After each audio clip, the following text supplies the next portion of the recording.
she had a really good question for you after me, but. All right, it's two there, okay. Yeah, okay. You first and her next. Okay, great. Thank you. First of all, thanks for coming to speak to us tonight, Mr. Ignatieff. This is a lovely informal setting. The second thing that I'd like to say is I just want to know what your plans are about the tar sands. Yeah, I'm glad that you brought up energy, but I'm concerned about the tar sands with our many people around the world. Yeah, okay. This is where a chill falls over the room because everybody expects me to say they're terrible and you got to shut them down. Absolutely not. My wife and I did a day-long tour of the oil sands in late August.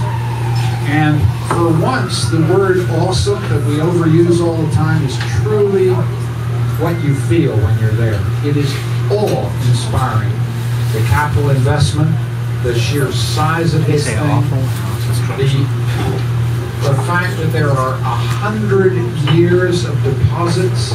I think Canadians think of the oil sands like the Klondike, you know, it'll all be over in 5 years.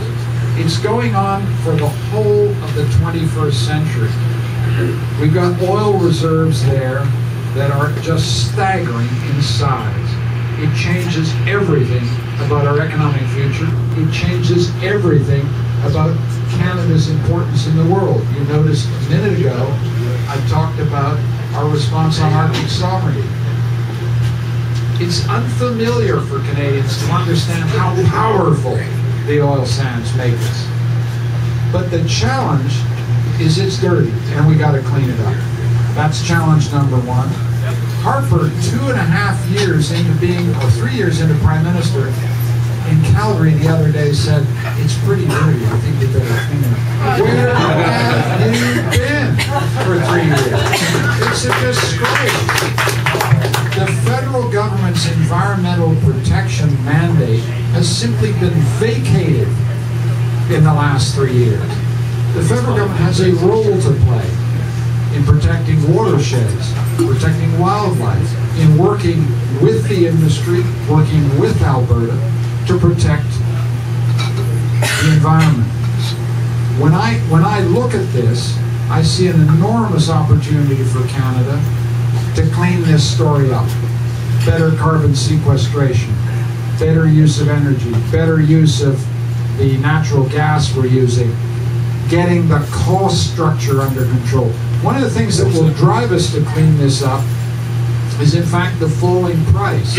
We've got to become more efficient in the oil sands. That will drive us to become a much more sustainable in our use of that resource. But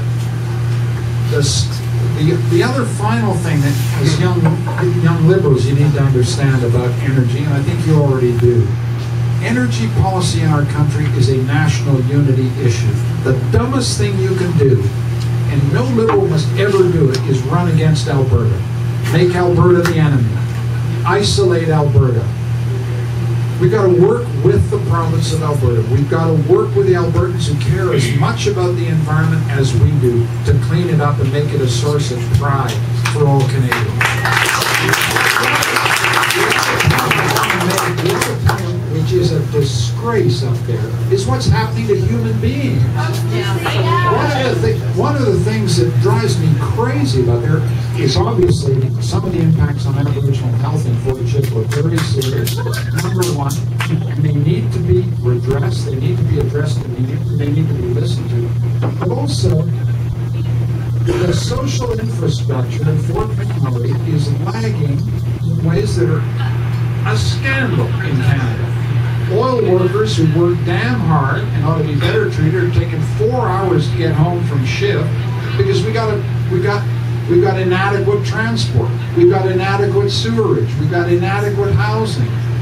And we've treated this like the Klondike instead of the fact that this is going to provide stable employment for Canadians for the next century. So Canada, the federal government, the provincial governments have got to step up and make this sustainable both socially but also environmentally. We do that and we'll have a world-leading industry that we can be proud of.